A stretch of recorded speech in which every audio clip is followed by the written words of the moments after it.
There we go. We're about to go live.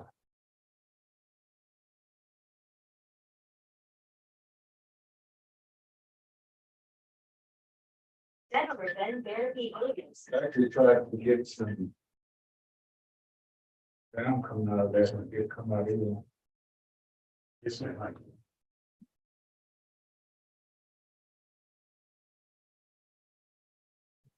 Are we going to do this in the atrium? Is that the plan? No. I mean, as far as the original initial container. I thought It's just the welcome. Okay, well, yeah. Thank you. So what you all said out there, saying that the closing the side service. I didn't catch that. My brain is starting out like. Yeah, but it's not where you the short for it.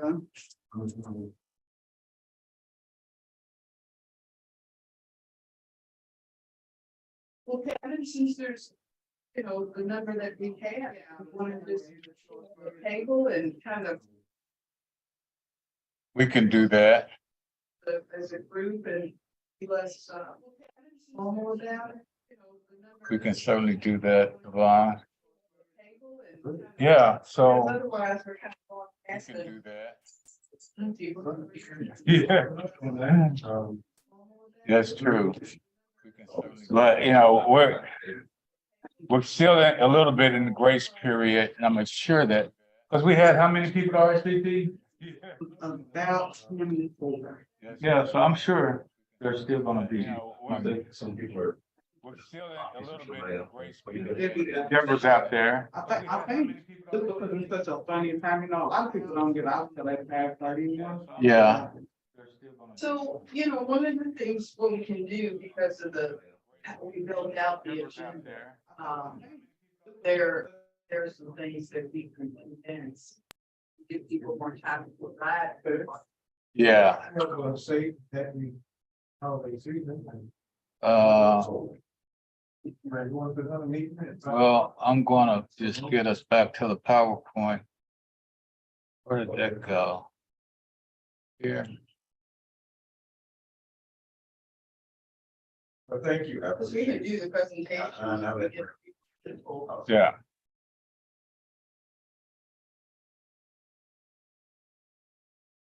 Okay.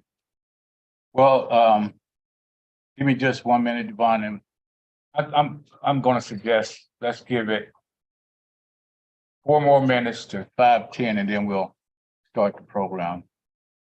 But in the meantime, if you do want to get us together, Okay. I'm expecting no others are gonna be here. Hello, Ms. Stoner. How are you? Good to see you. We're gonna kind of move into together. Alright,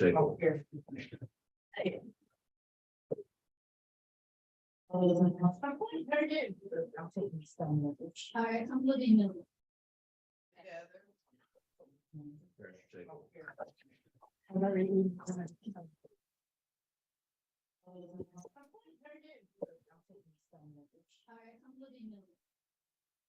Please go ahead and help your. You're gonna. Eat. Then all the way. This. I've seen you a lot. Always virtual. Hey there, come on in. Jacqueline, good to hear you.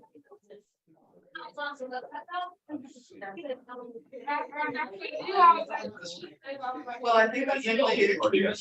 Yeah. Come on, stand. Good. Oh, you're going as well, okay, come on in. Good, come on in, make yourself comfortable. Grab the drink, something to eat. And there's someone over here. Sorry, just a minute. And then feel free to. Yeah. All right. Let's go get comfortable. We are doing it. All right. Mike, have you had your picture taken? Come on out and do one. And Lisa, You got me when I first came. we got you. Vaughn. I'm about to. Have you had your picture taken? Miss Keisha, Jacqueline. You got me when I first came. We got you. Was it? On that table. Hey there. You drink some wine tonight? You can't do on the spot. You can't. On that table. Here, you like wine? I do consult. But if the water cold, want some water? My coach is pretty immersed in like women and they're doing COO. And help them. Also,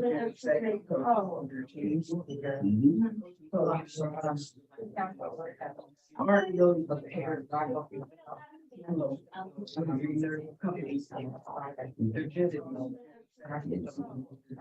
But not leading and the resources to get right.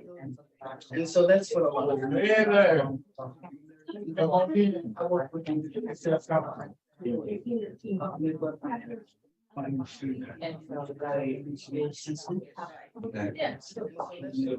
Alex. I was just talking to her yesterday. I just seen her about 2 hours ago. Yes.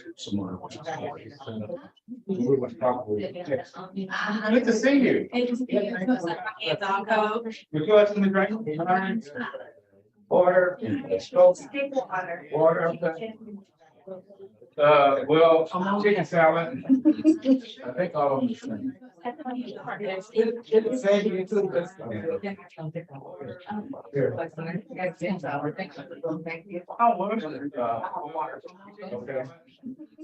It's very good.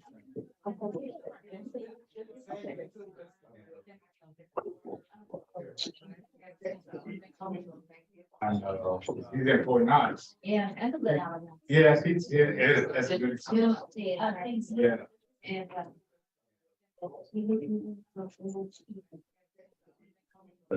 Venture.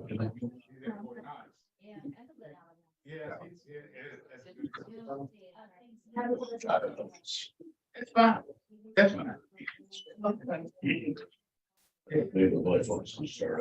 Well, we're doing this in documentation, archive, future promotions. We don't plan any immediate stuff. But we do plan to. Local our businesses, in our partnerships, particularly, and that's what we do. Yeah. Thank you. Sure. I think it's chicken salad. I don't know what the other one is. I think so. Then those guys. Yeah.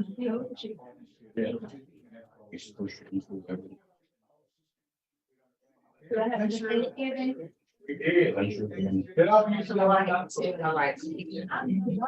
What? Well. Good, water. Okay, no. Your way, okay. Yeah. We got your line, somebody else. Hey there. Who's here? Good to see you, Ben. Cool. Yeah. Well, as long as you're comfortable, I'm comfortable. We are, we're trying to. Yeah, there's some. Anybody else wants to ask?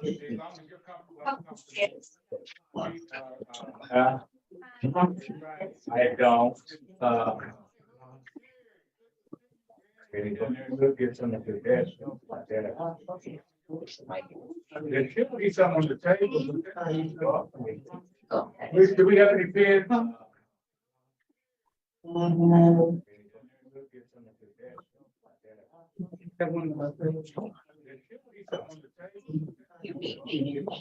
Yeah. You have to. Are these all? And I would think say I'm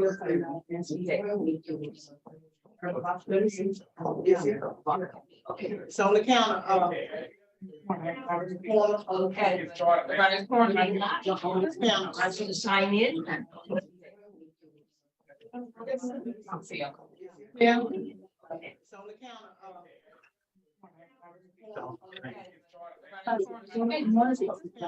What do you do in LA? Yeah, it's the cameras.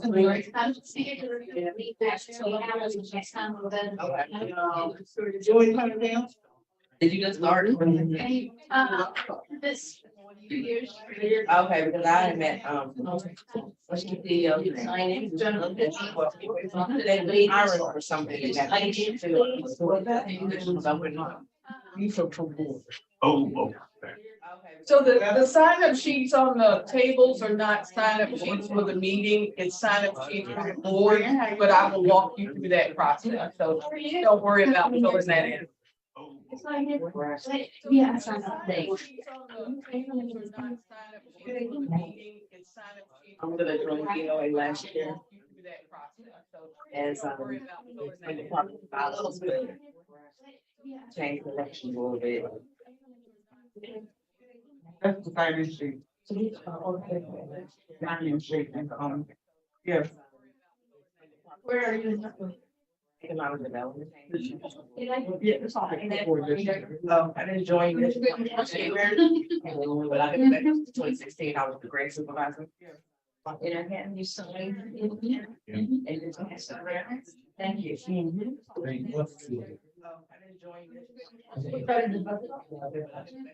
Well, I mean, it was in O and B, Oxford Management Budget. And then O and B is broke up into budget and grants, and it's accounts payable, and receivables, and expenditure. I mean, it was in O and B. J used to be like. Yeah, what's going on here? And the county executive director of grants, county and grants. So good evening, everybody. We're going to go ahead and get started, and I just want to start with a word of welcome. I'm glad you could make time to be with us tonight. I know that there's a lot going on in everybody's lives, but we're going to kick this thing off tonight. And I expect we're going to have a great experience tonight. My name is Kevin Fields. I'm president and CEO at Louisville Central Community Center. And tonight we're here under the banner of our whole Walnut Plaza Business Intelligence Center. And all the partners that represent the work that we're advancing through our Business Intelligence Center, which is all about entrepreneurship and economic empowerment. So tonight we do have a program that's very brief, very informal, hopefully very engaging. We do want you to weigh in on the work. This is still a work in progress. We're still developing, but we're going to do it in a very collaborative way. Just to give you a little bit of history, and I'm not going to give the same timeline that you're going to get in the overview, but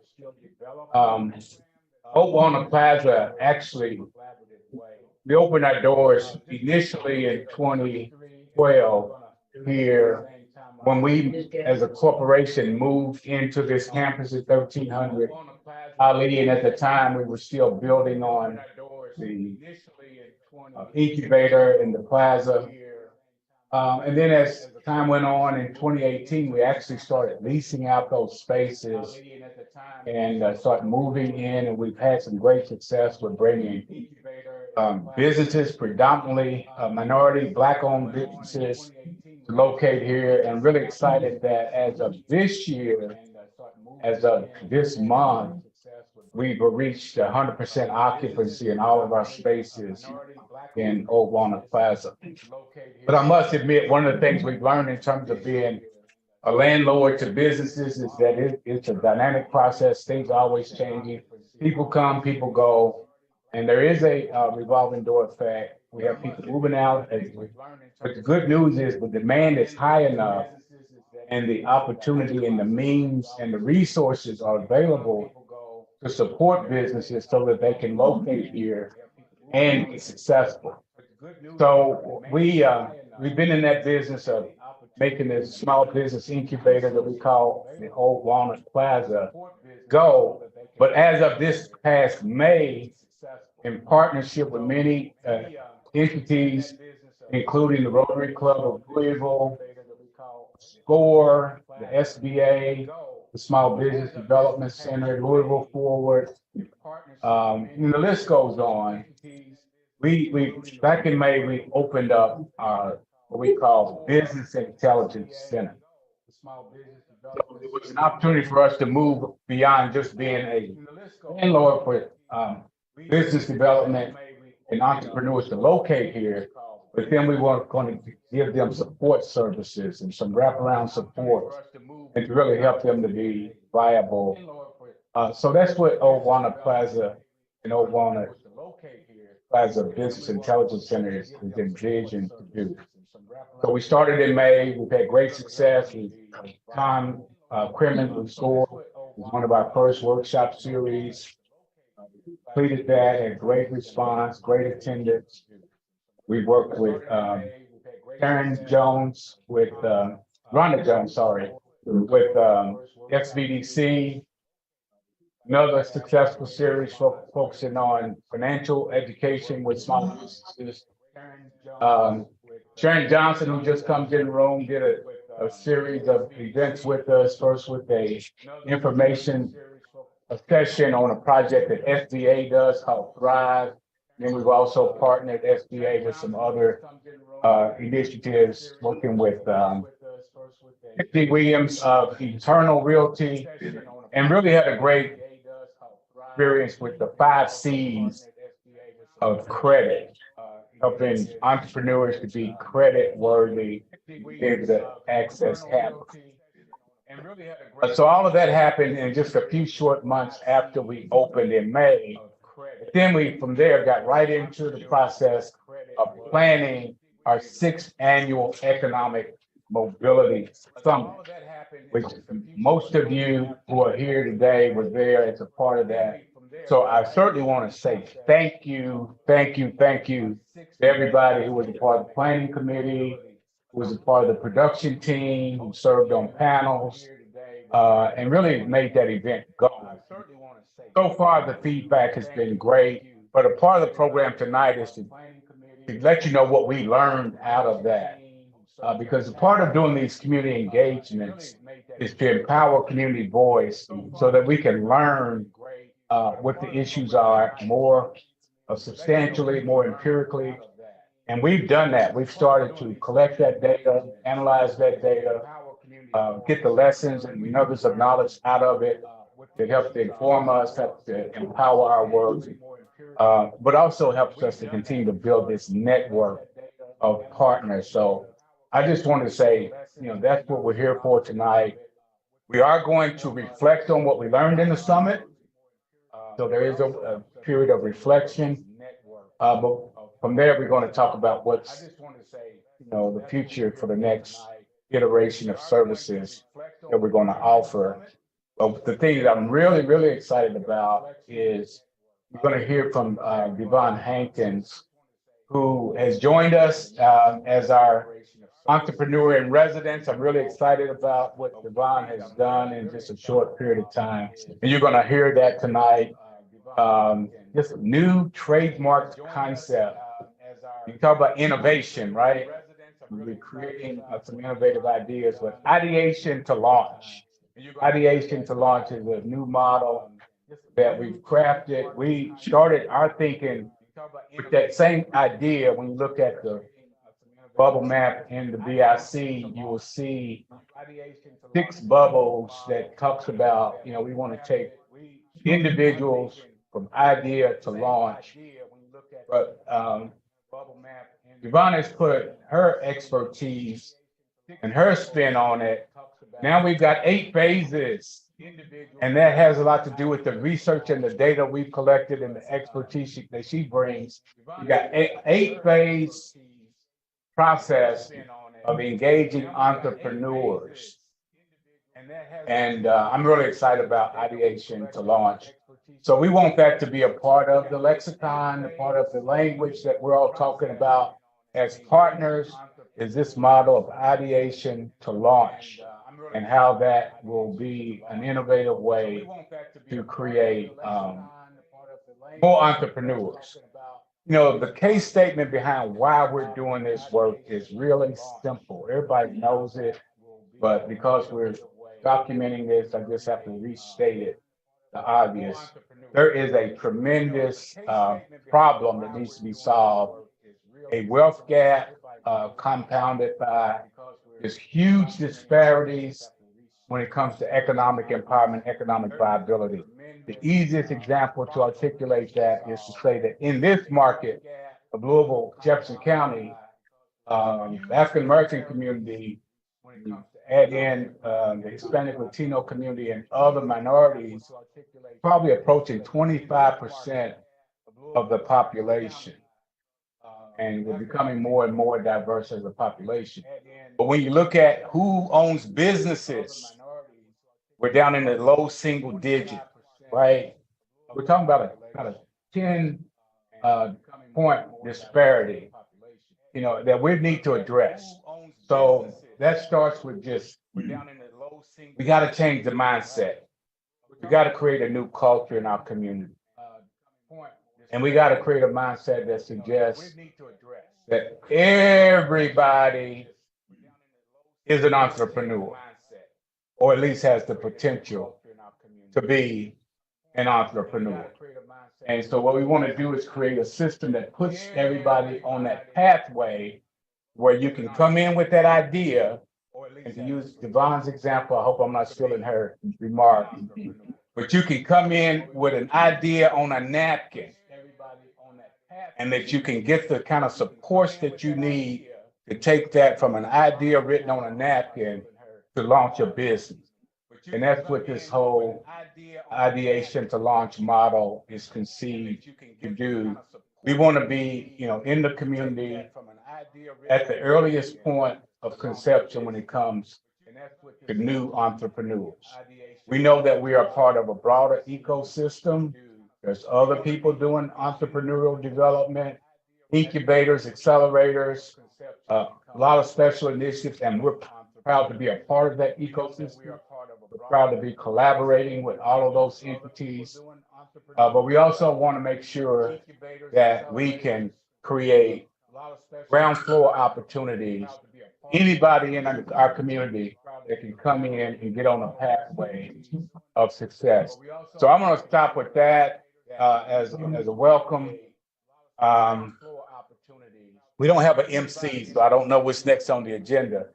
But I do want to actually introduce Devon, and also we're going to introduce ourselves on the collective. Everybody gets a chance to introduce themselves. And then we're going to go through the overview of the presentation, which includes, again, some of the lessons we learned out of the summit. And that's still a work in process.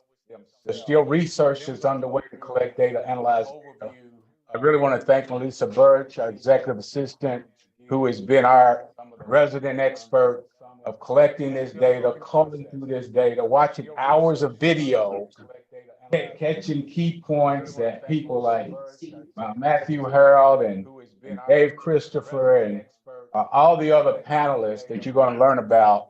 They gave us their expert opinion about the state of entrepreneurship, the state of economic development in this market. And so we've been calling through that data just to get the leaning out, the right nuggets of information to give us a good baseline of perspective. But then the goal is going to be to change the mindset, to grow the mindset where more people can think and be and achieve entrepreneurship to the fullest extent. So with that, if I can turn it over to Devon, and a bit of housekeeping as she comes up, bit of housekeeping. Restrooms are right outside the door. Everybody should indulge food and beverage that's here for you. And we've got Bennett, who's here to make sure everybody gets a headshot right outside. Before you leave, please visit with Clinton if you haven't already. Good evening, everybody. Like Kevin said, I am Devon Hankins. I am the CEO of Ascension Strategies, and we are a consulting and coaching firm. We focus primarily on working with emerging startups as well as professional, and we do executive coaching. So I'm just really excited to bring to bear all of my experience and knowledge and hard-won wisdom to the work that the LCCC is doing, particularly in the Business Intelligence Center. So with that said, giving people an opportunity to go get something to eat because we're not that formal here. I'll go ahead and have staff introduce themselves, Kevin. Sure. And then that gives you guys opportunity to go ahead and grab something to eat, okay? I've been munching on the cheese, so it's delicious, okay? All right. And Kevin wouldn't let me get wine because he said I was presenting, so I had to behave myself. All right. So Melissa, if you could start, and then. Hello, everybody. My name is Melissa Birch, and I am the executive assistant here at LCCC. And she has put up with me for the last 2 months now. So, and I haven't driven her crazy yet. So I'm working on it. I think I'm close, but I don't know. So she's been wonderful to me. And she has put up. Hi, my name is Deborah Grant. I'm the Director of Operations. So, and I haven't driven her I want crazy. to thank Deborah for everything I'm that's working set on up it. here. I think I'm close, So but I I'm don't sure know. she wants you to enjoy, right, Deb? I'm Ben Ruiz. I'm a Vista CIA Community Impact Ambassador. I wore my little pin today Awesome, Ben. with AmeriCorps. So I do creative direction under the direction of Melissa, Kevin, and now you. Yes. Another person I've been driving crazy. Who else do we have? Tanya? Hi, I'm Sonia Reese. I work for Ben Reese. And I also work at LCC as an associate. I kind of feel in the gaps where needed. Who else do we Bring have? wine. And it's a pleasure to meet all of you. I wish you the best. I'm Herbert Johnson. I'm a Vista involved with the BIC, trying to just build our capacity and enjoy working with everybody in the group. Have I missed it? Yes. Hi, I'm Tiffany Steiner and I'm working at LCC on youth programming. And we've got Miss Maggie. Miss Maggie, yes. Miss Biasky. Good afternoon, everyone. I feel so honored being here. I am a receptionist in BSC 129. I'm getting a whole lot of experience. I've had the opportunity to actually kind of start coaching Maggie on the side. She had a wonderful idea. I'm sorry. And Michael Bell introduced himself. Michael just joined our team as our CDI consultant. Michael. Actually kind of started coaching Maggie on the side. She had a wonderful idea. How y'all doing? I'm sorry. Michael Ballard, Introduced himself. Michael just and I wasn't expecting to have to say that. You gotta get used to that, Michael. Kevin put you on the spot. So thanks to the entire staff, and I'm looking forward to. Do I have one more? Who am I missing? Mr. Bennett, the longest serving active other than Ms. Grant. LCCC. Hello, everyone. I hope that everyone's getting the opportunity and this experience that you have a long history of LCCC. I've been in and off staff for the last 15, 20 years. I was director of family services about 10 years. And then I was a visitor, volunteer, 5 years until I finally retired and was a student. Thank you. Before I open my mouth again. Anybody? Okay, all right. Okay, so I'm gonna try to catch us up a little bit. If I'm moving too fast, you guys just slow me down. Okay, I just want to be mindful of everybody's time. We've got a slide show prepared for you all. And so we're just gonna kind of walk through that. I'm not the type of presenter that's gonna read everything on the slide, so I'll give you time to kind of consume the information there. Kevin has already kind of gone through the history of LLC, but what you see here are just some key milestones that we're very proud of. And in fact, next year, we'll be celebrating our 75th anniversary. So you all need to look forward to hearing lots of activities that the team is planning to celebrate our 75th. As Kevin talked about, we had our 6th annual West Louisville Economic Mobility Summit, and it was well attended. We were really excited. Here, you'll see a picture of some of our panelists. We had two panels and then a keynote speaker. And so what you'll see follows are just some recaps. Melissa has done a wonderful job of capturing most of the conversation. When you talk about the entrepreneurship panel, it was a really robust conversation. People were very honest and straightforward about their thoughts of what was going on in the community and what was not going on well in the community. And I think for me, some of the things that really stood out is that although progress has been made, we still have work to do. And a lot of folks kind of gave us feedback on specific areas that the team is going to take in and try to begin developing our programs and services around addressing a number of those issues. I think for me, as a coach and a consultant in the entrepreneurial space, one thing that really hit me was a comment that was made about in working with entrepreneurs, particularly in the communities of color, is changing the mindset of being a hustler rather than an entrepreneur.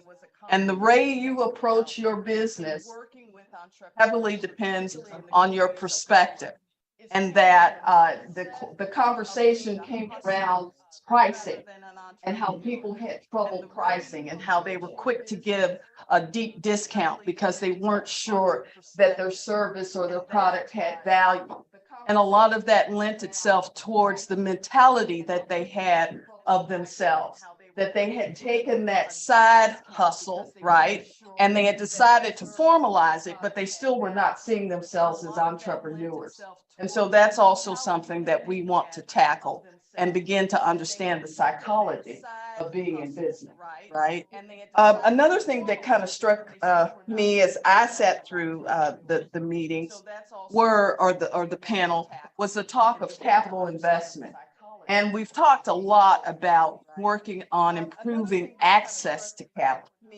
And in this space, there have been some improvements, but I would push back and say, even though you have access to capital, if you don't know how to engage that access to capital, you might as well not have access to capital. And so there's a huge educational gap about how do you utilize your access to capital? How do you actually capitalize upon it?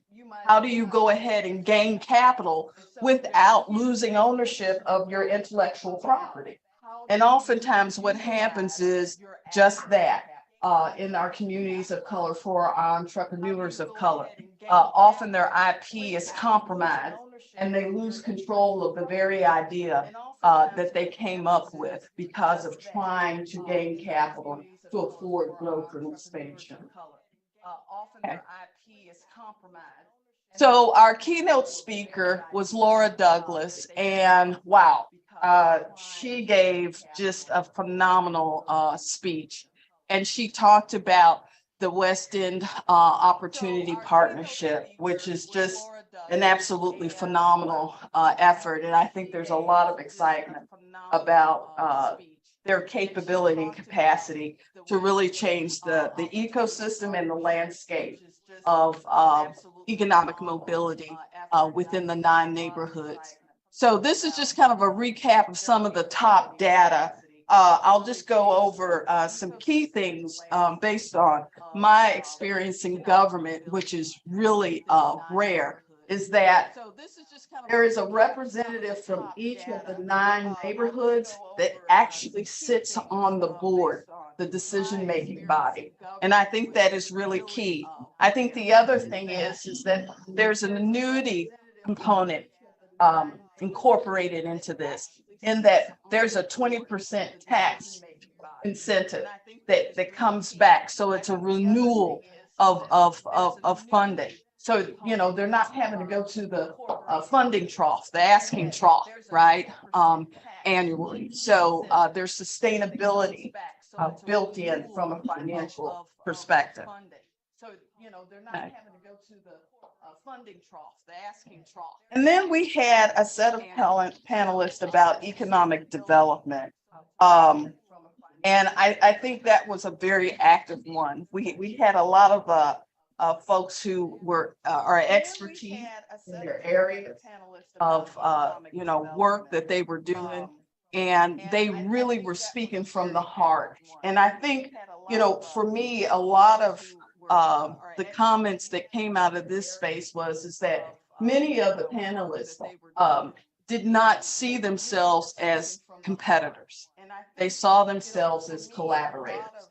And I think that was the biggest thing that theme kind of echoed throughout not only the keynote speaker, but the two panels, is that it was very important that we go after improvements from a collective perspective and not a competitive perspective. And so, again, there's understanding that there's more work that needs to be done in this space. But I think the key here is that a lot of people encouraged and urged that we would be more intentional, be more strategic about what needed to be accomplished so that everybody can deploy their collective skill sets, their resources, their capability and capacities to move the needle in some specific areas, rather than just taking this splatter shot kind of approach. All right. And so just some key feedbacks from the survey. And you guys can see here, we had 125 people throughout the day. As I roamed around as the newbie on the team, there were just a lot of great conversations that were being had on the side, entrepreneurs meeting entrepreneurs and sharing their stories, collaborating and having conversations about providing each other with services and products. And so that it was a lot of energy there. And so I was really excited to be part of that and see that our entrepreneurs were starting to actually build a community. Okay. What else do we have here? So a couple of takeaways for us for next year's summit is that people wanted to see more diversity when it came to specific issues. So certain communities within the communities of color, that there are some issues that some of the groups felt needed to be addressed directly. Also, they wanted to have some actual breakouts and some workshops. So we just had panels this time around and our award ceremony. So the thought is that we may be looking to expand the summit to include some specific workshops where some of our service providers can actually come in and do some training and educational sessions. And so people can take away some information and data that and techniques and best practices back into their businesses to help them grow. Okay. All right. So any questions about the Economic Mobility Summit?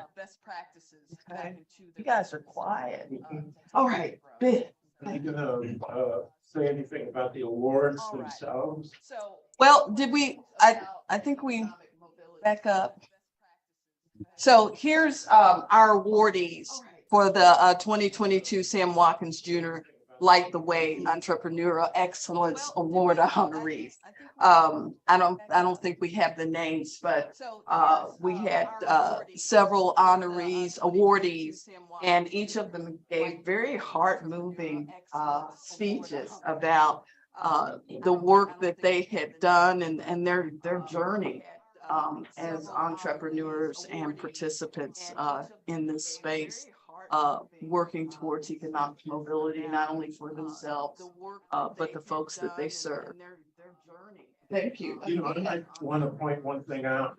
On that very day in October, was the exact same day that Tom Edison right here in Louisville perfected the incandescent lamp, or light bulb, back in 18, I forget the exact year, but it was that day in October which is when the summit was held. Second year, we did it the year before also.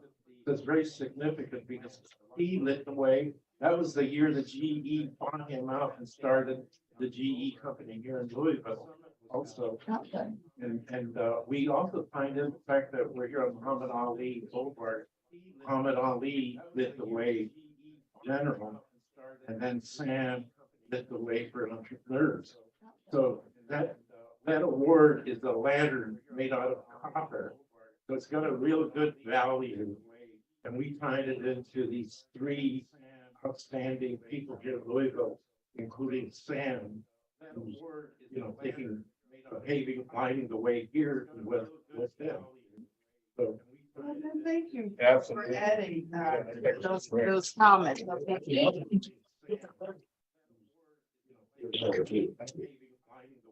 And Devon, one thing, not a question, but if you don't mind going back a few slides, I think it'd be good. You talk about the panel, to talk about the individuals that were on the panel, because I thought we had a great mix, and Matthew's here and others who witnessed it. I just would like to know if there's any other perspective that could be shared. That's the economic development panel. I think the one before that is the entrepreneurship panel, but anything that we would want to add about, with that experience? I didn't see Scott back there. Scott Love, one of the panelists as well. Love to hear from you guys. Well, he's eating, so he needs a break. We'll show that what it's probably through. I think it went really well, and it always has. I think one of the things that I'd love to see going forward, maybe a little more time for Q&A. But I think overall, the approach that was taken, all the time has been wonderful. It's been spot on. But I think we had a lot of questions in the audience. A lot of entrepreneurs are really curious about these topics. I think allowing a little more Q&A. I love what you said, hey, we're considering having breakout sessions or some workshops. I think that's great. My question was, can we start that work before the next summer?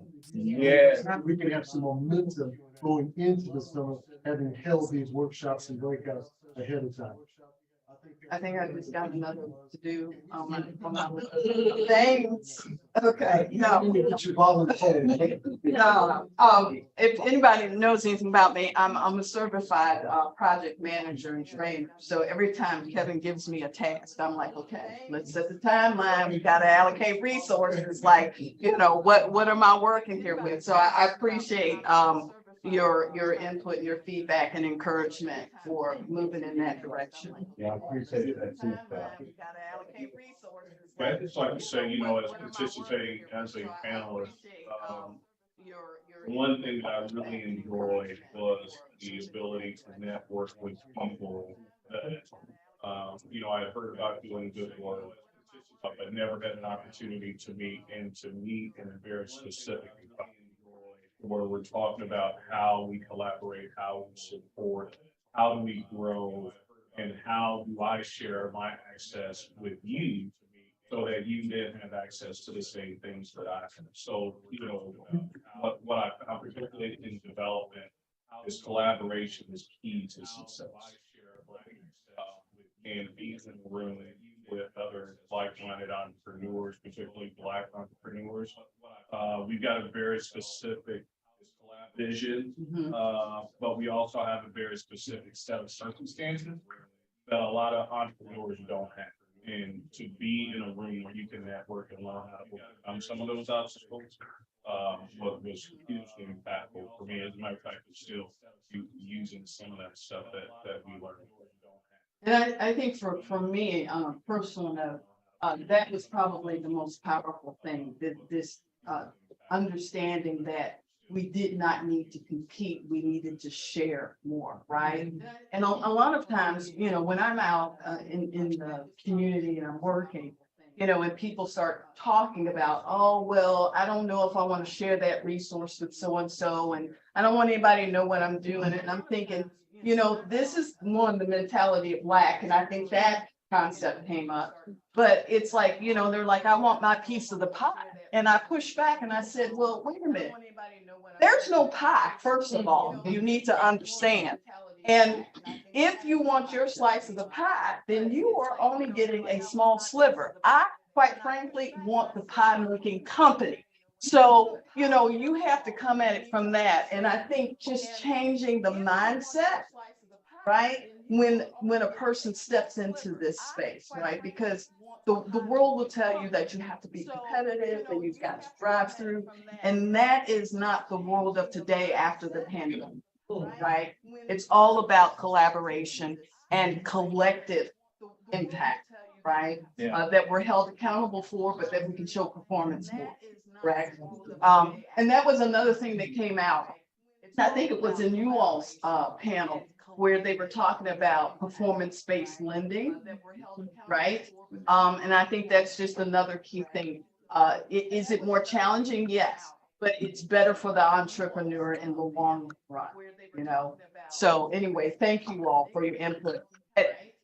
You don't get to, remember we talked about this. Well, I know we're gonna do a couple more things, but I wanted to put some people on the spot. Keisha Allen moderated key segment of the program with her keynotes and in her role as leading economic development in West Louisville for Metro government. Certainly want her perspective, but also others that were part of the planning team. You know, this is an opportunity to set the stage for planning next year. I appreciate Scott Love's comment about, you know, getting ahead of the curve. And that's part of the intent of tonight, is we're already thinking about 2023, and you're going to hear about some early plans for 2023, but we really want to project the whole year in terms of how this group can stay together and have more collective impact. So, Keisha. Hey, everybody. So I thought the summit was really great. I myself was able to make connections even as someone who was moderating it, and I've also been able to pass off some of the resources that I have made at the event already. So I thought that was really impactful. One of the things I think maybe shortening our panels, and I think I had said this before, and making sure that our resource partners are getting seen, like the tables that we had in the back, that people are have the opportunity to go back and see them, we announced them. I didn't see a lot of activity happening that was on the outskirts, so that was just something for improvement. But I thought it was a great panel. I thought it was a nice mix of people. Having the workshops, I think that could be a good idea as an alternative for people if they were interested in them, not necessarily that they have to go to them, but having that option there that day, I think that's a good idea too. And just being able to get more organizations involved in this so people can know what we're doing in the West End. Because a lot of people want to help out, they just don't know what angle to take and who to reach out to. So just more marketing for other organizations to maybe sit some of their key people down to be a part of the summit. So a lot of people want to help out. Thank you. Good evening, everyone. Jose Nahara, University of Louisville. Real thing, I just want to highlight the topic that we should go from hustler, the mindset of hustler to entrepreneur. I would think maybe we should go from hustler to business leader. Maybe that's the approach we need to look at. Like we're all entrepreneurs at some level. It's just we're probably a little bit more. At least we should think large scale. Business leader, I think is better, in my opinion. I like that. From the perspective of the summit, I agree. I think vendors, if we would have allocated them a few minutes, 30 seconds, a minute to go on stage in between breaks, I think it probably broke some of the ice. So people walking up to you, I'm uncertain, what are they offering me? I think that would have helped us out. I know at our table, we used a little bit of force, if you will, and enticing, hey, check this out. I think if we would have had a few minutes, maybe more people would have came to our table. And I think the technology presentation or workshop, and we kind of missed the ball in the technology piece. Entrepreneur, I think we should all be focused on technology. And I think that definitely a workshop, or at least a presentation, I think something that could benefit us. Thank you. Appreciate that.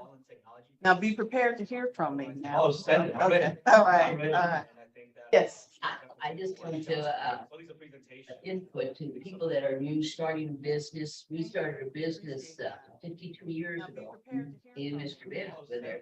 And none of these classes that you're offering here in LCC were around. We had to trip and fall and pull up your pants and go over. Here we have classes that'll teach about taxes, about marketing. about all the taxes and, you know, you hear everything tax, because that's what you need to know what's going on. And we have those classes here. You need to tell other friends, come and learn before you get into, you know, because people do it the other way around. They put the, you know, the cart before the horse. And then they are wondering what happened, but I got hit with this. You need to have the education or at least the information, which was never there before years ago. And we offer that here. So I'm saying, whoever you know wants to go into business, tell them to come to the classes. There's Zoom classes you can see at night, and we'll help you to get to where you're going. Because maybe at the end of the road, you're going to say, "Nah, I think I'll keep my job." See what handle all of that. So I'll ask you also, each of you that has a business card, you leave it on the table. So we have your information that we can make sure you get the information you need and the classes that are going on and all the celebrations that we have here. And Thank you, Sonia. I just want to iterate, it was a great seminar, but if we can, I enjoyed it. My favorite part was getting the awards. People like Stacey Wade. I remember Stacey when you first started out. I think new entrepreneurs need to connect with the veterans. You had Alvin Helton, another staple in the community. You've got these guys that are staples in the community. I think what the community needs right now is people like them that can lead the workshops and other new startups could actually be a sponge. And that would help a lot. In addition to that, I want to mention, I work for SBA, so with the President Biden and Kamala Harris, we're working on ways to have access to capital. We understand that there's underserved communities, so they're trying to loosen up some requirements with bankers. So more to come, but I wanted to mention that as well. Thank you so much. Thank you. I really, and I'll get, you guys are fine. I love this. We're all off the schedule, but this is good. I love organic conversations. There's a lot of value that comes from there. I think what I would call a wisdom session, right? For emerging startups to be able to sit down at the feet of some of these folks who got through it the hard way and can really talk about things. I think it really takes somebody who's already been there and done that the right way, the kind of wrong way, the hard way, to say it's okay, right? You fall forward, right? And to have someone who's made it to be able to share that wisdom with you. I think it keeps you going on those days that you're ready to literally throw in the towel. So thank you. I really like that push. So these are great things to incorporate. Anyone, you all had something here. I did, I'm sorry. Hello, my name is Deja Downing. I am the Chief of Partnerships for the Visual Marketing Consulting. I want to provide some feedback around it because one of my clients, Melody Marketplace, they was the ones that facilitated a lot of different vendor options for the event. So I came to spectate, do reels and different social media content. One of the biggest things I would say is that I would want to to add additional input on the social media aspect, definitely through countdowns for the event, highlight a lot of the different honorees in different ways, faster, if you will, and then more frequently.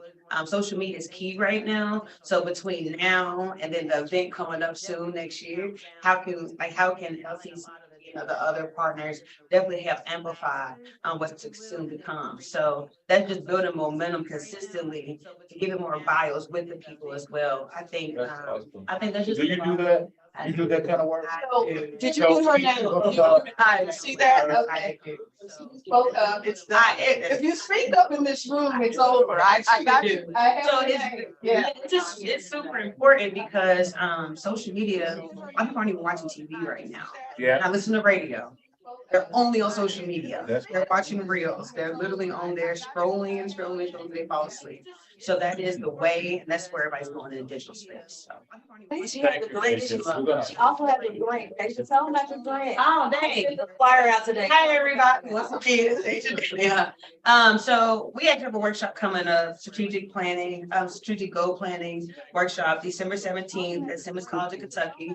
And what it is a workshop that helps entrepreneurs plan out their 2023 year in a very strategic mindset standpoint. So we have Miss Jamie Keith leading one one of the workshops. LaShawn, Andrews is Marshall now. She's gonna be leading one of the workshops, and then also Latoya Bradley with Bruins is gonna be presenting on there as well. But we just want to be able to have a very large amount of resources for people as well.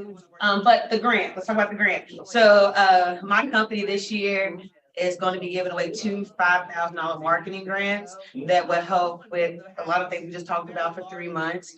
Social SEO optimization.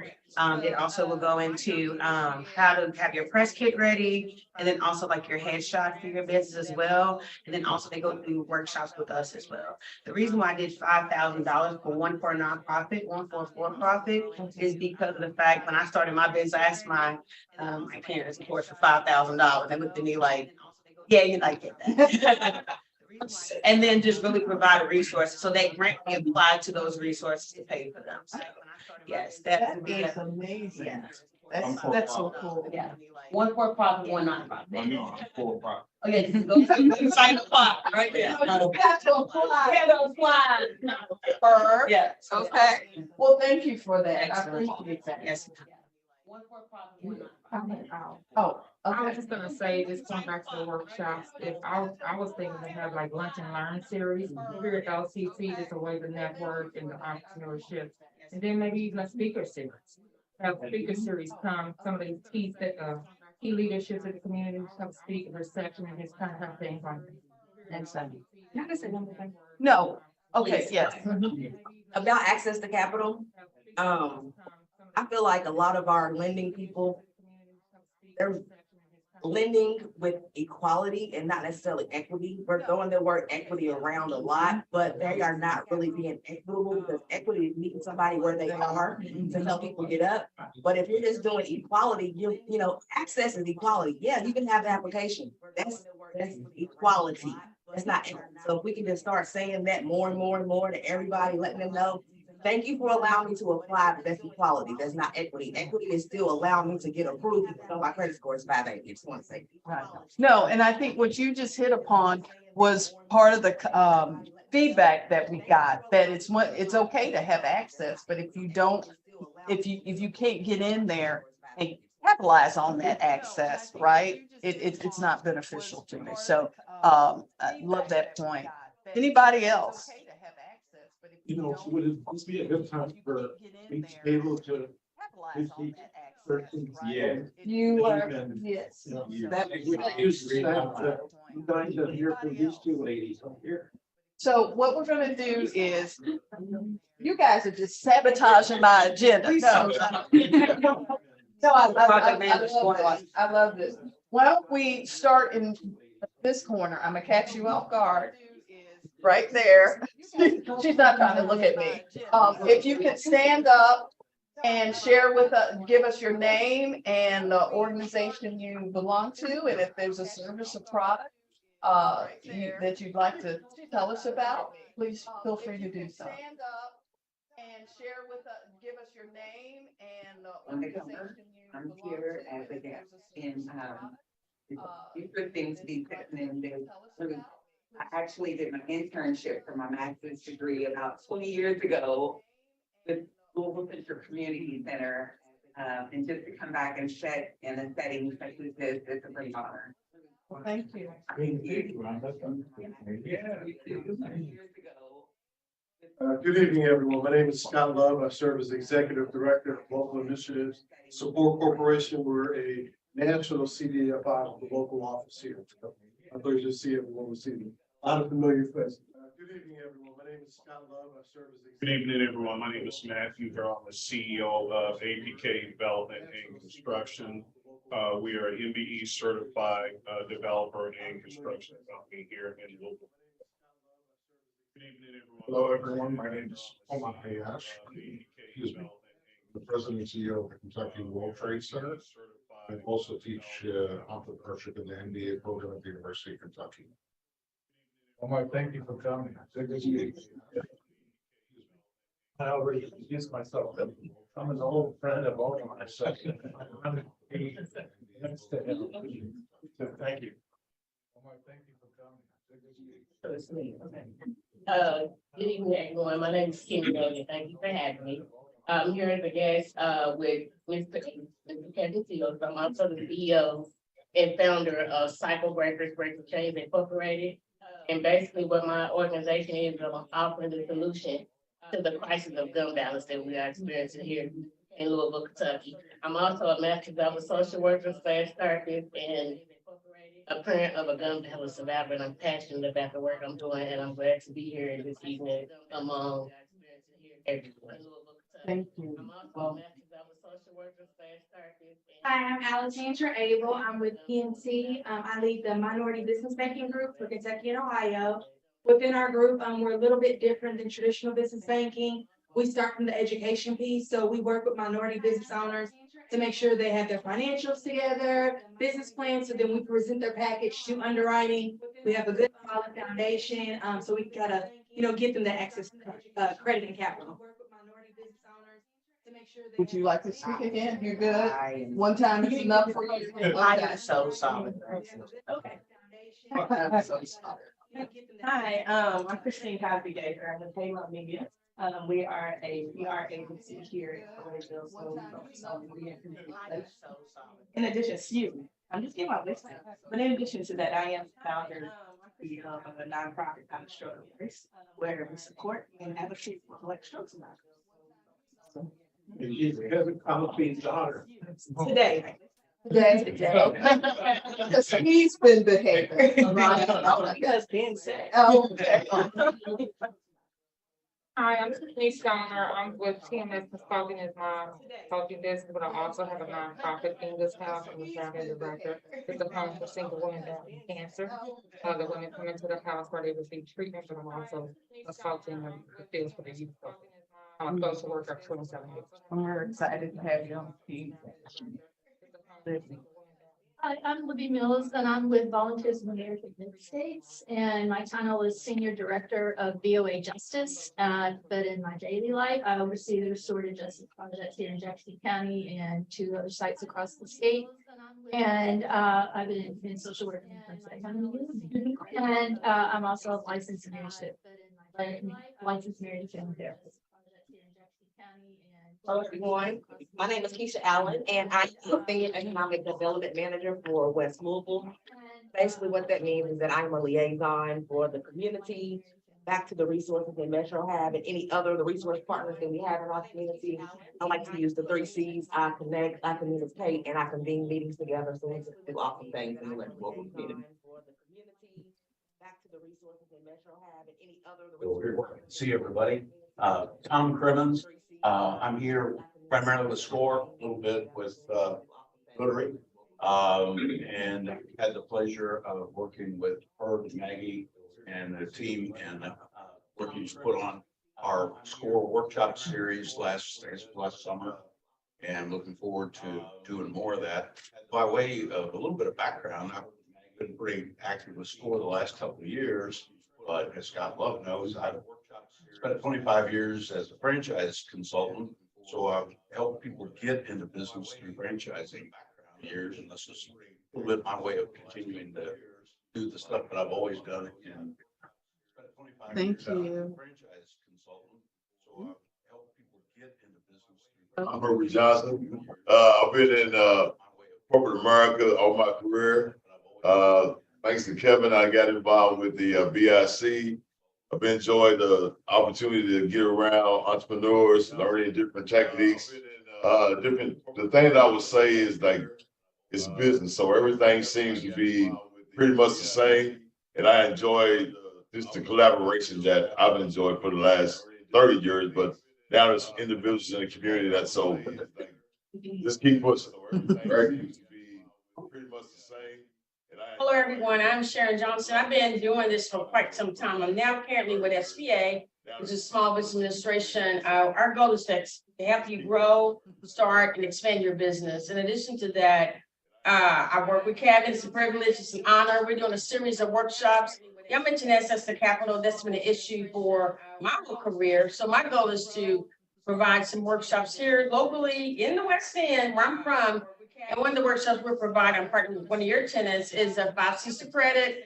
Then we're going with certification and other things too, to make sure that our community knows how to connect the dots. Not only that, to provide the education that they need, because it's critical. I've seen businesses go up and start and then close. Because it's just, you know, like you said, technology is key. Not only that, it's just learning to lean out, you know, learning how to connect with other people and collaborate. That's key as well. But thank you for the opportunity. Gavin, Phil, thank you. Thank you, Sharon. Let me say one other thing. I have been in this business 25 years, that's my life.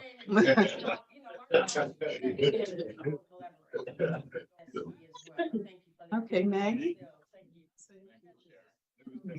Jackie, you wanna go next? Because Maggie's introduced herself. Unless you wanna go, okay, Maggie. No, sorry. It's You our did a time. great job too. It's our time. Hello, everyone. I'm Jacqueline Williams, and I also work at the University of Louisville with Jose at the Digital Transformation Center. And so my short story is I come from a technology and HR background, marriage of the two, if you will. And I'm excited as we roll out more digital acumen in our community within the entrepreneurship and workforce development initiatives. Thank you all. I'm here on behalf of Dr. Carrick and her team. Thank you. Michael, do you want to, are you good? I think you're. I heard y'all. I've liked what I heard. I ain't never learned not to talk. So I'll be quiet. And last but not least, you're good? You sure? Okay, all right.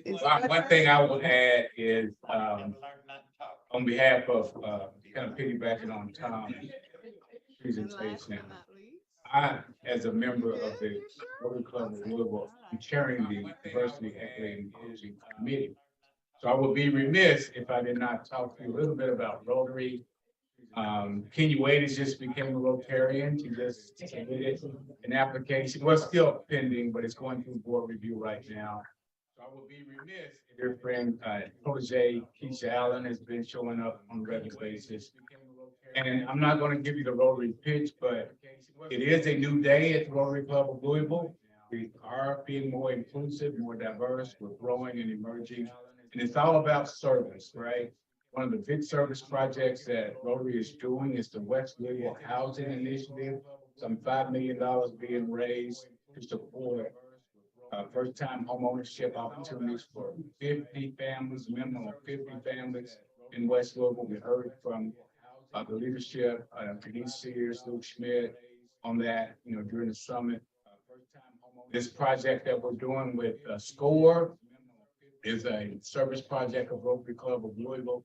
So when you, I'm going to turn it back to Devon, but when you hear Devon talk about the vision, the roadmap for ideation to launch, the goal is for each entrepreneur that goes through that process to have a one-on-one mentor. A lot of that's coming through the capacity building that we're doing with SCORE. So I give it back to you. I just want to add that plug to Rotary. If you're interested in Rotary, learning more about it, let me know. I'm glad to host you as a guest at one of the upcoming meetings, and hopefully get you to consider being a member. Thank you, Kevin, and thank everyone for taking And I did meet our executive in residence, our entrepreneur in residence at Rotary. Yes. Yes.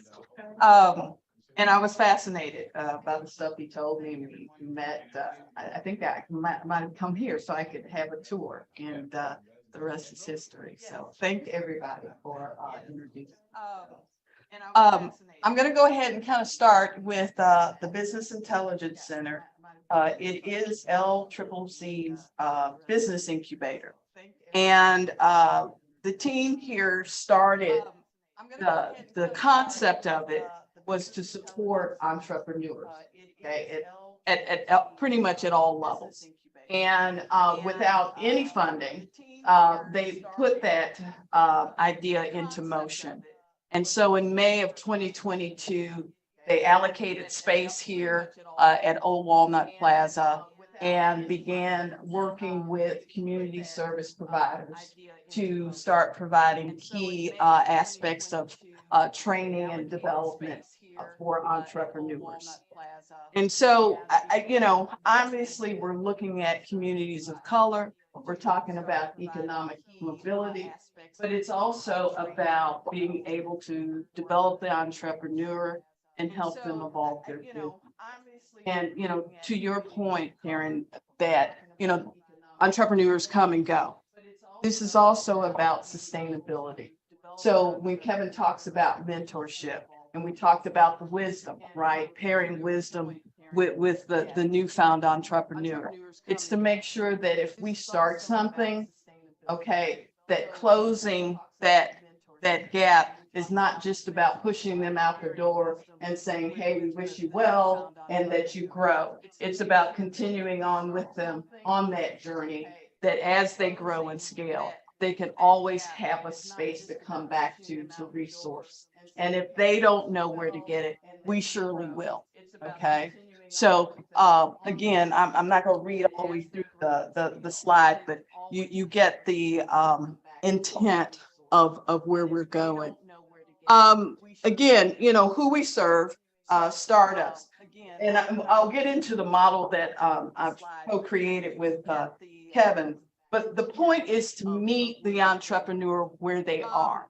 And he was teasing me about the fact that I literally mean whether you have a paper napkin that you've scribbled something on, okay, or you're ready to actually start talking to people to get financing, we are here for you, okay? And we're going to structure that model so that everybody's able to tap into the resources that they need. I think one of the key things from an education and training perspective, a young, when I say young, new entrepreneur rarely understands what skill sets they need and at what level they need that skill set. And so there's no sense in introducing me to a whole new lexicon of financial terms, okay? If I don't even understand that I should be keeping some books somewhere. And so it's really trying to meet them where they are and not overwhelm people, okay? Because it's easy to quit in this space. It's easy to quit because it's unlike anything else that, folks experience. Everything around us is structured for us to work for somebody else. And so to learn the skills that you need to work for yourself, those are missing. And that's why everyone in this room is involved in the work that they do. Okay. One of the big things and the key things to this, one of the key things about the model that we're developing is we have decided that even though we're an incubator, what we baked into this model is a bit of acceleration support. So, one of the things we had to first do was to sit down and say, okay, we're a business incubator, meaning we provide support to entrepreneurs. We can give you space. We can provide you resources. But it's really walking with the entrepreneur on their journey. That's the accelerator piece. And so we've incorporated some of that. And so what we've decided is to expand on the model that, or the process that Kevin ideated on, and we're taking it from, and we're calling it the idea to launch model, okay? It is designed to, again, meet the entrepreneur at any level, okay? And it's to help them not only, achieve their vision, but it's also important to also help them achieve the mission of building wealth. Okay. A lot of people go in and say, oh, I want to work my passion. I'll figure out a price and I hope I make it. But to what end, right? We talked about the psychology of being an entrepreneur or a leader in business. If you don't understand that it is truly a journey and it is an evolutional journey, then you're going to tap out. And a lot of people don't tell you that when you get into it. The other thing is that, getting people to understand that the easy part is starting. the folks that are veterans will tell you, staying in the game is the hard part. Okay? It's easy to go out and get clients, but to be able then to take a look at your operations and figure out how do I scale, right? To receive that growth without being taken under by the very blessing that I've received. So it has to be more than just education and training. It really has to, there has to be a mentoring, coaching component to this, okay? If you can go back one. So the thing is that we have identified 8 phases, okay? We're looking at this like these are curriculum topics. Okay? And what happens is that the entrepreneur steps into the model wherever they are. There's an assessment piece, okay? So we're going to assess the entrepreneur, figure out where they are in the model, okay? And then we're going to plug them in. The goal is for them to matriculate, okay, through the model with the intent that by the time you get to launch, you are really ready to launch. We're not going to have you out there before you're ready. We're going to make sure you have secured everything that you need. That's why this case management piece is so critical, okay? Because you find a lot of people will come, even yourselves as you provided programs, right? People come, they glean, they take notes, you follow up, but that's it. They can fall off the edge of the earth and you never see them again. So it's also, you know, having someone that's going to check in on you, see how you're doing, asking if you're having problems. If so, how can we help you, right? So to not just monitor, but help diagnose, okay? So, for example, when we talk about matriculating through the model, what you see is phase 1 is ideation and formation. And what comes under that will be a set of courses, right, that cover these topics here, these subtopics. So what we're doing is we're identifying service providers within the community that align some of their services, okay, by their self-evaluation to idea and formation. Okay, so for example, I've been working with Rhonda from the SBDC, and she has an amazing assessment tool that we're going to take a look at that she uses when she has clients come in and she assesses where they are in the entrepreneurial journey. And so we're going to take service providers like that. I'll have one-on-one conversations with them. And what we're going to do is align their various sets of services against each one of these phases. What happens then is that once we've created kind of this matrix of services under each one of these phases, we will set up what we call our calendar course catalog. Okay, so let's say you come in at phase 2 and you come in at phase 5. All right, you're going to come onto our website. You're going to go to the calendar. Okay, phase 5 is yellow. Okay, and what I put you at phase 2 is red. You're going to go to the calendar. You're going to click red. All the courses that come up underneath red are the courses that you need to be focused on taking, because that is the phase that you are in. So you can have product building, service creation, planning, value proposition design, defining organizational structure. Okay, so let's say those are going to be courses, okay, under that curriculum topic. And so once you've taken all those courses, your case manager is going to work with you, make sure everything's going okay, and then you're going to matriculate to the next phase. All right. So the point is by the time the entrepreneur gets from whatever phase they started at and they get to phase 8, we have trained and developed them thoroughly. Okay, so once they step out there, they don't get their cookies eaten, okay? And then we will have follow-up.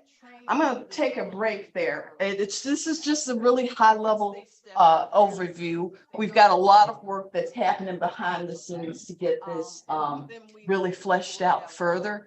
But this is the basic concept of the ideation to launch model, which incorporates the incubator concept as well as the accelerator piece of it.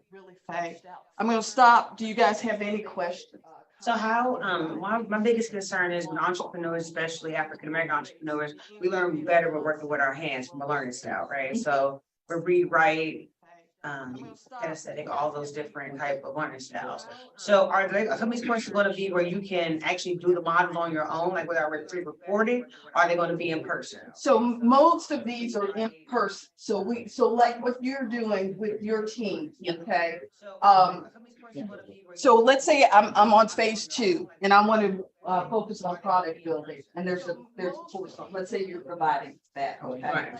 I'm gonna come and I'm gonna take that, I'm gonna sign up for that course, and I'm gonna sit in on your class, and I'm gonna then glean everything.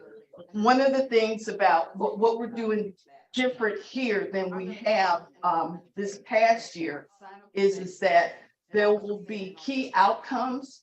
Okay, so much like your curriculum course, if you get your syllabus at the beginning of the semester, and it says, what are you going to come out having learned in this particular course, okay? And how does it apply to advancing you down your entrepreneurial journey? So like I said, there's a lot of work that's going to go behind this, that as we move forward, we're going to update you all on our progress. But rest assured, this is not necessarily online training. I really want the service provider to engage the client. Now, we do offer virtual, right, access, because not everybody can make it. And, with COVID and whatnot, we need to be sensitive to that.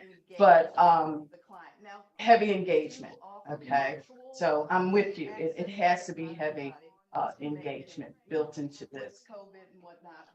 Just a quick question. So these courses, are they one session or could there be multiple sessions? They're multiple sessions. So for example, if I come to you and I say, wow, and you look at this, right? And you're like, you know what? The services I offer line up to design and build. And I'd like to talk about product building and maybe value proposition design.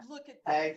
So what happens there is I say, okay, well, do you teach that in 1 hour? Do you need a couple of hours with the client?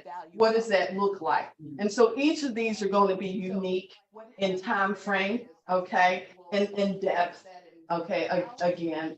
So, it's going to take me working very closely with the various service providers to say, hey, where do you think you fit in? What do you think that course is going to look like? How do you want to deliver it? Does that help? It does. So just as the follow-up, say, I came in and after my initial assessment, I was at 1. How long do we envision going, taking your regular entrepreneur from stage 1 to stage 8? So 6 months, 9 months? So I have to be careful with this, right? Because some of this has to be self-paced, right? It's what an entrepreneur is ready for. You've got some folks who decided that I'm quitting my job and I'm stepping out on faith and I've got time to attend everything and anything, right? You've got some people who are still working full-time and, they've started their business, so it may take them longer, okay? So there's no rush or time limitation to how long it takes you. It's really powered by the entrepreneur. I will say with the case management piece, my hope is having someone with them on the journey. There's kind of a push to at least continue to have progress. Part of the way that I wanted to establish this is, Melissa, can you go back? One of the pieces, I don't know if we put it up here, but this is a relationship between Vic and the entrepreneur. And so this is it's not a contract, but it's a contract. And it says that we're going to provide you services and we're gonna be your thought partner and we're gonna be your journey partner. But if you're gonna come in and start this, we expect that you continue to move forward, and we're gonna kind of help you do that. Does that answer your question? It certainly does, and I'm just thinking about, having worked with many years with entrepreneurs, a lot of them are quick to want to go to market, I'll put it that way. And so just trying to understand how long that process is. Because if you work with entrepreneurs, I've got this, the next best sliced bread. And, I'm already engaged in conversations with X, Y, and Z. And if you tell me, this may take 6 or 9 months, perhaps this isn't for me, or I may get in gung ho, but after 45 days, this prospect is burning a hole in my pocket that I want to pursue. So I'm just trying to better understand how it kind of flows in and out. Well, now I just would add, I appreciate the question. I think it's an excellent question, and I take that question as constructive feedback, Scott, because I think we should estimate, if I'm coming in with a burning desire to get from 1 to 8, what is the shortest time frame for me to get there? So how much time, how many courses, how many hours is engaged in that? If we would just roughly estimate that. I think that becomes a part of our sales pitch when we put it out there too. And you can get through this program in 9 months if you're committed. But to your point, it may take you as long as you're willing to dedicate. I think that it may take you longer. So, but I think that's constructive feedback. You can't answer that question, but I think as we Build it out more and have sense. Yeah. Yeah, and I think the other thing, like coming as a consultant and a coach, one of the things that, when I was talking around that I was concerned about was not just assessing people, but begin the education process about what the entrepreneurial journey entails. And that it is best to roll out ready than not ready, because the market will eat you and spit you out, right? And so kind of tempering people without taking away their passion, but being very realistic about this. I appreciate that. And I think that's the only way that the survival rate, right, will increase. As a former lender, I appreciate that, because I think that many people, we had to turn down for a loan because they didn't have that basic education aspect to even start a business. So I get it and appreciate that, and really commend you on taking that approach. Thank you. Yeah, I was just gonna say from somebody that's still in the fight as an entrepreneur, right? That entrepreneurs respond to other entrepreneurs, right? So it's one thing to be in a class and to be learning it. It's completely different when you are having a conversation with somebody that is telling you that, hey, what they're telling you is absolutely the truth, because this is how it really is, right? One of the things that I just say I don't like it, but really I think probably the better word is I disagree with people glorify the positivity of being entrepreneurship without talking about the sleepless nights. Amen. You know what I'm saying? The robbing Peter to pay Paul, for lack of a better word. You know what I'm saying? So, I think when you put this together, it needs to be real. You know what I'm saying? It needs to be real, because we are razor thin anyway with our chances of success, given all the other things that we have to contend with, right? Mm-hmm. But to sow a seed that is not rooted in reality is even more of a disservice, because when you lose as an entrepreneur, it's not just you lose, your family's lose, what you've invested is gone, right? So I just want to make sure that we understand that as you put this together, man, it just needs to be real. And oftentimes that realness has to come from somebody that is not on the paper, that is not, because when I look at the teacher, I'm looking at the teacher like this is the teacher, this is what somebody taught her to teach me. You understand what I'm saying? And oftentimes you have teachers, students, but when you have somebody that is actively living it, right, I just think that, we need to incorporate that to make sure that people understand what goes into being a real entrepreneur and being successful. So, a couple of things that I heard from that, and I'll get you this one. So what I'm hearing is it's important to integrate entrepreneurial-led education and training. And so I would pull someone like you, right? So you're both an entrepreneur and teaching about marketing and social media. So that's critical. The other thing I think I'm hearing, I'm thinking about resolution to your push, is having even a buddy system as, pairing entrepreneurs together, right? Maybe one who is on phase 1 and maybe one who's on phase 5 or 6. They're still stumbling forward, both of them, right? But one's been further along in the path.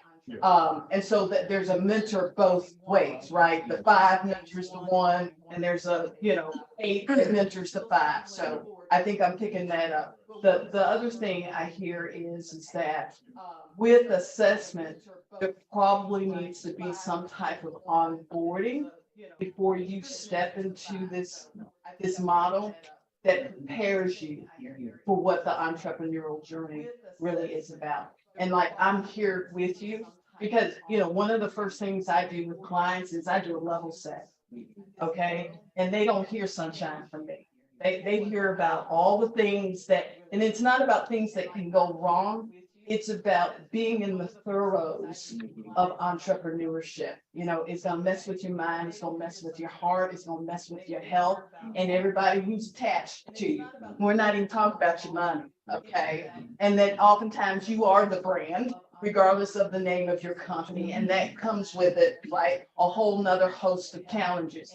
So I think the last thing, Melissa, that I'm hearing there is that it's really important to have people who are involved in the training and education, that they deliver their content from a very realistic perspective, right? So putting context to what they're teaching. Okay. All right. Thank you so much for that. That's really appreciated. And just know that this is part of the group that will constantly be providing feedback as we develop this, okay? Because I'm seeing you guys as my thought partner in the creation of this so that it's successful. So I would hope that all of you all would be as frank as you have been. And if you see something and you're like, that ain't gonna cut it, please push back, because we want to make sure that we deliver a product that not only is sustainable for us, but for the client that we're trying to serve. Ms. Sonia? An answer, young man. Been there, sleepless nights, sleepless days, morning. People will say, I'm going to business. And I do it. We're not doing here. I talk about it. If I can talk them out of it, I've made it. But you know what? If they really love it, I'll turn around, they're in business. But you're offering the tools. We're not saying we can cure those nightless, and you can ask for stuff, but we're all there. And I think people need to realize when they go into being an entrepreneur, it's your whole self, it's your soul, it's your mind, it's your family, it's your mortgage. It was the whole thing. So be very serious. This is not something to go into, but I'll get out of it next week. You're either gonna do or you're gonna die on this thing. And I understand what you're saying, because just like I said years ago, we didn't have this kind of information, but we're giving you the tools. And I think maybe we should do what they do on Excel, the help. You need help, put your name in, and we can answer. You do that to me at night, I'll answer you about 2 in the morning. Don't I get it? But you're absolutely right. Those where you're at is where some people haven't been. But it's there. It's there for each and every one of you that really die hard wants to go into this. But you're gonna have to, it's almost like gambling. Throw the dice out and you're either gonna make it or you're gonna break it. You can't say after you get into a lot of bills and taxes, oh, I don't think I wanna do this tomorrow. Well, guess what? It don't work that way. And there'll be a crowd of people right behind you looking for you. So be serious when you really wanna do something. Amen. And we do need a pipeline. Yourself and other people that say, you know, this is what's happening. How do I handle this? We got a few people here that are very experienced. Amen. And they can answer that for you, or they will find you help to answer. Because there are a lot of questions that nobody can answer for you. Now, I worked with the SBA years and years ago. And we didn't use them too much, but the 2 times we needed them, boy, amen. You know, when nobody had the answer, they had the answer, or they found a person to. So that's a good segue into, you had. Oh, I just want to mention that this idea is great. Our community needs this, and I think it's very good to provide long-term education. I have the Emerging Leaders Program. I just want to give you some information. It is a 6-month program, and to be honest with you, a lot of people did not want to go 6 months, did not want to have time to complete the assignments, but they did. So I would say being transparent at the beginning, let people know and understand this is a long-term program, and their willingness will be there. Otherwise, you're gonna look at people dropping off. And what you want to do is make sure this person or client's going to be there. They're going to finish it completely. So I'm very proud of my class. Another thing is that the thing about my class has made it to withstand 6 months is a collaboration with each other. So we changed the mechanism from a teacher being in front of the class to having CEO groups within the class. Entrepreneurs are leaders. So they're leading that class. You know, when there's not a webinar or whatever, they're leading the group with discussions. And that collaboration right there has made them want to stay. I like that, Yes. because what I'm thinking then is that at each phase, you have the phase 1 CEO group, and they can collaborate and share experiences and challenges and whatnot. So again, that's a little bit under that mentor piece, but I really like that. Herbert, you are with Kevin, you don't get to talk. I don't want to talk. I want to, he's been raising his hand for a while. I'm I sorry. want to hear what he has to say. Oh, man, I lost my train of thought.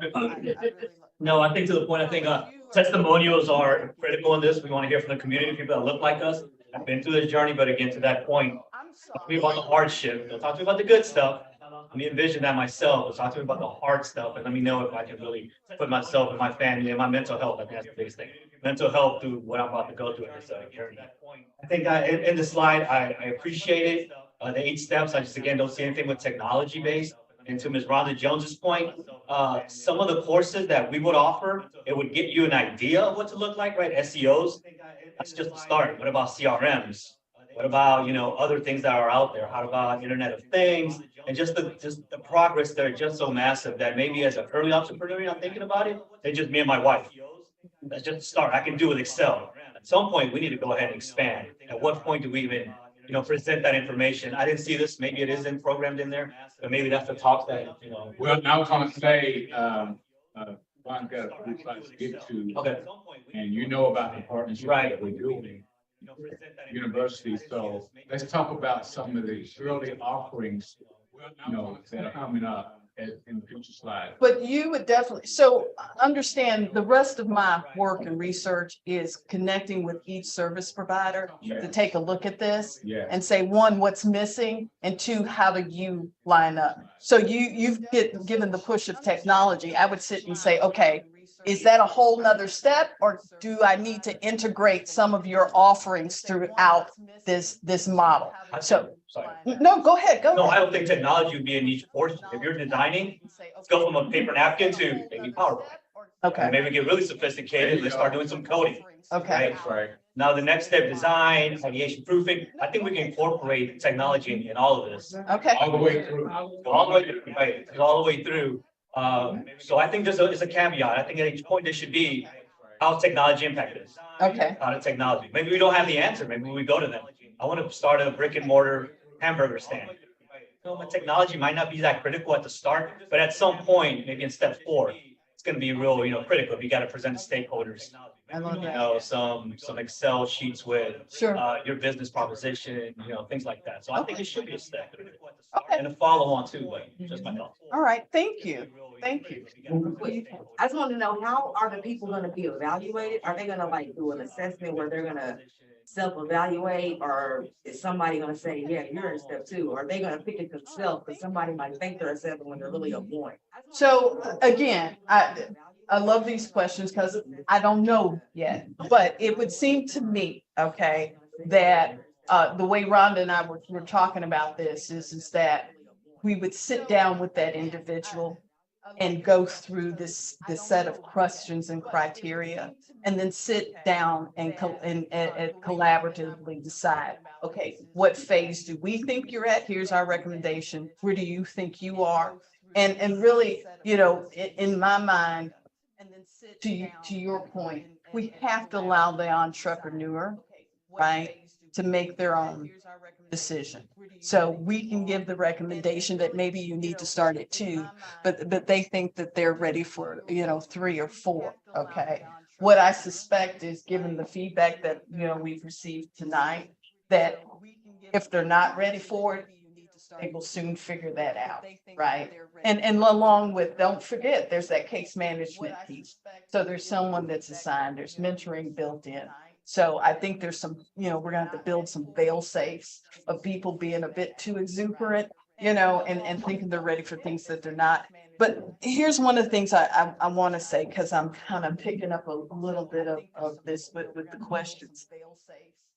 We are trying to provide a mechanism, okay, for entrepreneurs to. They talk a lot of stuff.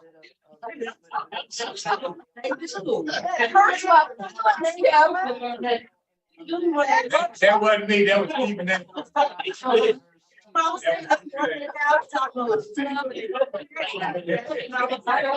love it.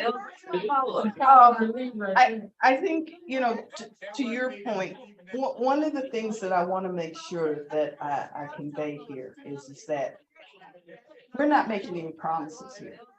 Okay. We're just trying to develop a model that makes sense to the entrepreneur, that gives them a process by which they. Okay, out. Oh my God. Out. It's his habit of multitasking. Is that we're not saying if you go through this model, you're going to be successful. What we are saying is that we are increasing the probability of your success if you matriculate through this model the way that we intend, right? And that if at any point in time that you feel that you're faltering, I'm hoping that we have built it in a way that we can catch you, right? And help get you upright, dust you off, and move you to the next phase of the journey. But at no point is there a guarantee that, you're going to, this is not a certification based model. It's nothing like that. Okay. Now, as the model and BIC matures as a program and a service in and of itself, okay, there's some things that we see long-term that we would like to be able to do, particularly under the umbrella of being having the accelerator type activities integrated into this, where, maybe we can start to provide grant capital. So I would love to have you baked in that you're doing this, that we can say, hey, go over to her and apply for this because it's out there. And to build some relationships where we can pull in even more viable resources for our entrepreneurs to take advantage of. Okay.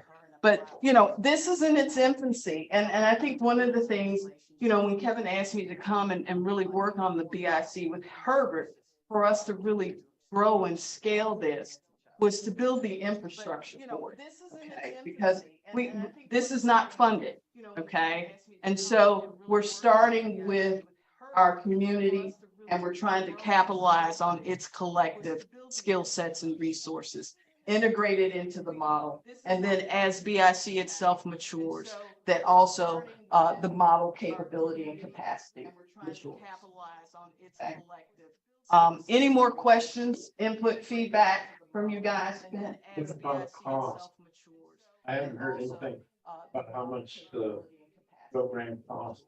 So right now, there are no costs. So us working with our service providers to this point, like when I go through the courses that we're gonna talk about, those don't have costs. Well, and I wanna jump in because, that is, God, as he was leaving it, with the echo what Bonnie said. This is an unfunded program now. Yes. So it hasn't been funded yet, but the goal is to make it cost-free for the end user. But there are real costs associated. So we need funding for it, right? We need help. From our Business partner. We need help. I told you. Alexandria, we need help. Bankers that are here, Sharon Johnson, SBA, we need help.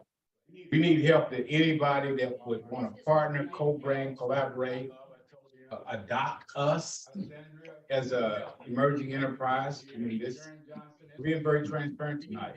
This is a new endeavor.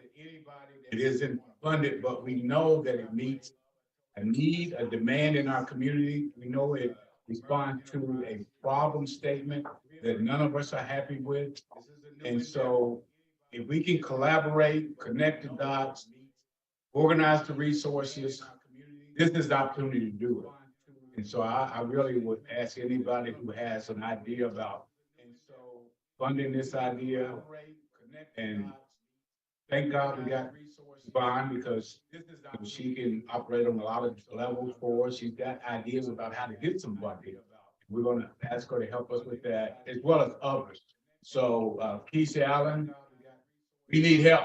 Well, before we got money, the city government, we need help. So anybody's got any ideas on that, let us know. And I'll be reaching out to each one of you all over the next, not December, because Kevin, he's a taskmaster. So I'm gonna have to wait till January. But I'll be, slowly reaching out to each of you all to have a one-on-one to sit down and really do a deeper dive. Because I truly want this to be a collaborative effort. Whether you provide a service within this model or not, you're out there engaging entrepreneurs. And I want to glean your experience that you are having while engaging them. So then you had another. Yeah, I've got an idea. I'm gonna go to the new president of the University of Louisville, because she's really big in community and EDI. So I think that'd be a good place to ask. I'm on her board of overseers. And we got your bill represented in the room. Right. Say, Yeah. so we've got to wake up. I'm also gonna go to the new mayor. We've got two new big leaders here in the community that are really interested in the West End. So I think we need to go there. Thank you, Peter. Great idea. Okay, I'm gonna move on to kind of more business about you all as advisory board members. One of the things that Kevin wanted me to work on is kind of formalizing this a bit more, really with the intent of helping us really push forward the BIC initiative and get a lot of that support work done. So I won't take a lot. Where are we on time? Yeah, we got about 2 minutes. Okay, so what I'm going to just fly through these. We're going to send these to you all via email. Basically what this is that we have 4 committees. It provides you with a definition and the role of that committee. I would ask that each of you all pick at least one that you'd be willing to kind of serve on. And the whole point with that is, unlike your typical board of trustees and traditional boards, you all will be more of thought partners as we design out the BIC and the services and products. Okay, so let's go ahead and push through these. Also, I'm going to be asking for people to either self-nominate, volunteer, or have people nominate someone to lead each one of the committees as well. So we will be putting that ask out and we will be sending that to you all as well.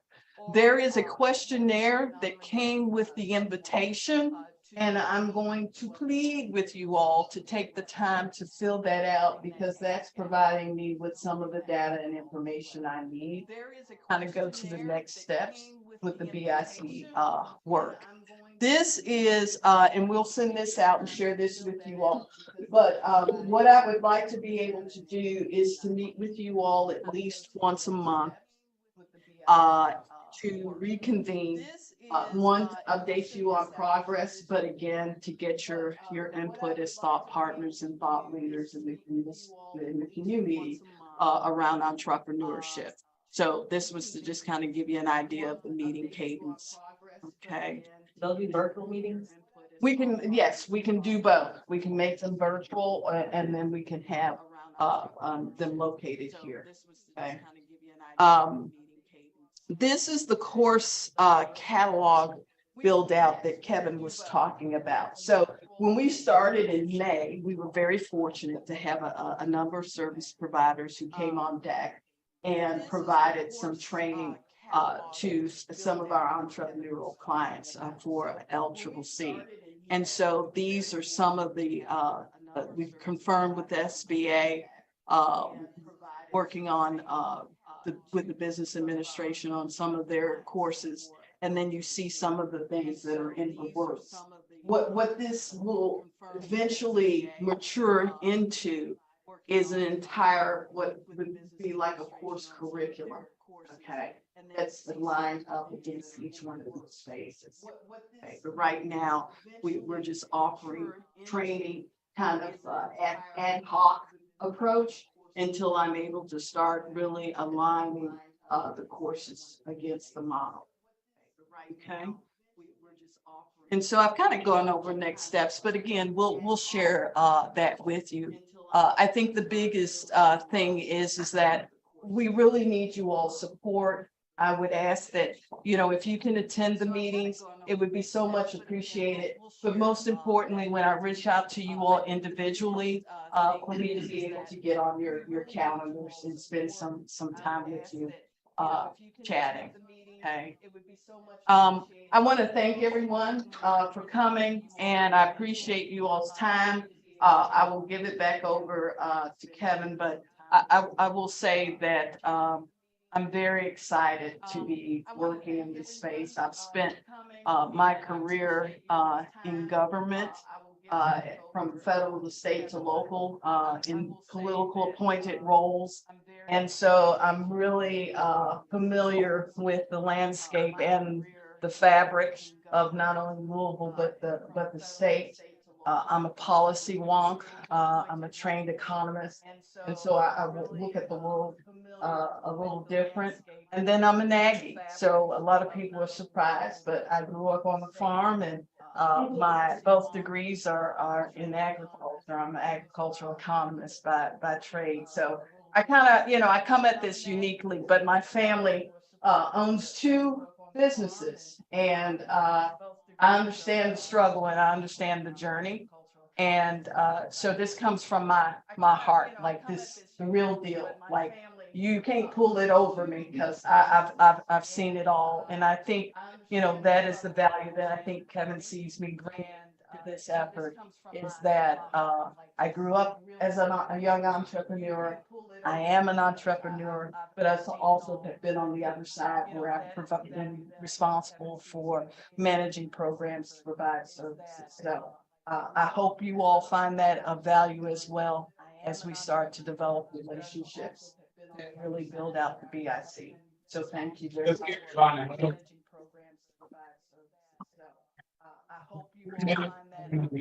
My 2 minutes, Aish, who is with the World Trade Center of Kentucky, who made a trek over here. Did you grab a lesson? No, I have an office here. You have an office here? Yes. I'd love to hear your questions as we wrap up. We need your help out to be helpful. Oh, man. really excited to see what's going on. The reflection is that you're all heading in the right direction. I mean, whether it is that you talk about theme or in terms of conference that you had on with the panel and the work program, make sure that's how we create momentum. I've kind of in my mind, I've always said that with program management, you got to almost create three different boxes. You got to create awareness, and then that awareness leads to understanding, and then the last one, it leads to action. And so you've already started with the awareness part. You're creating the understanding right now through this program and what have you. And eventually we're going to see more and more of the action. So thank you for inviting me. And I look forward to working with you all on this. Kevin, I met you recently at a great event through another Rotarian band. Yeah. And Sonia, I've known you for a good 20-25 years.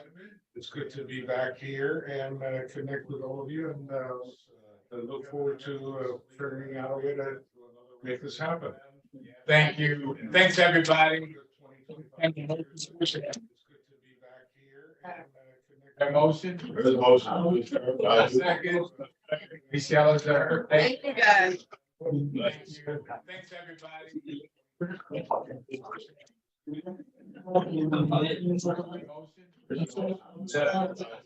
Did you resend the questionnaire? I doubt that I could. Absolutely. No.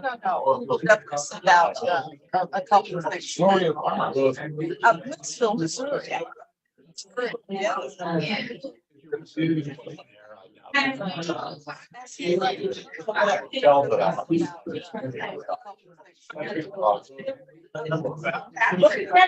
Those maybe like that.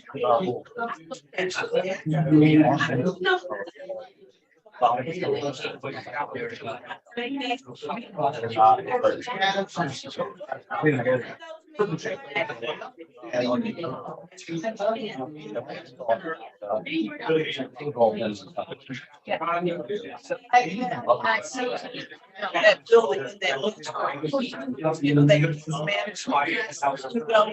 about services like it's all. I love it. It's not about it's about the Plaza, services that people provide. Just bringing one place.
I'm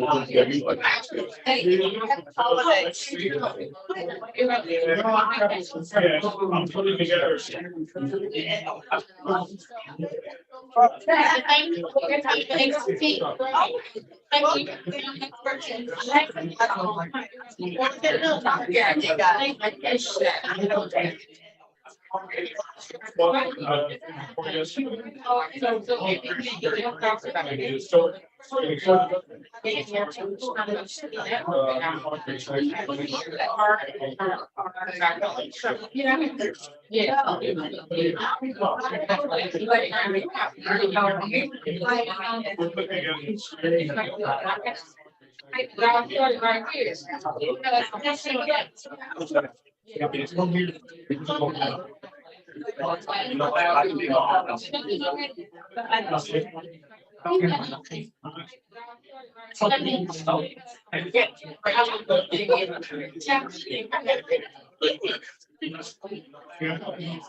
Here's your award.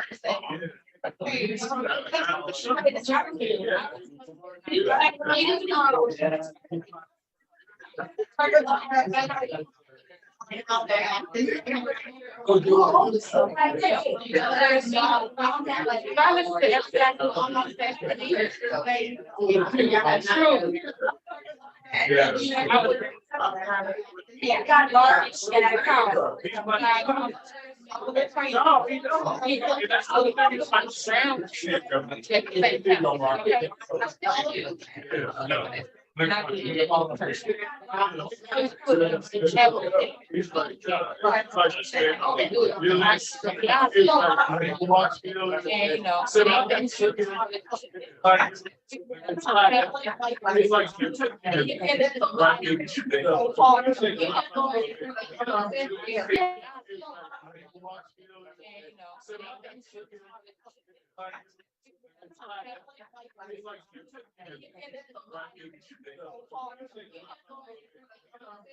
Yeah.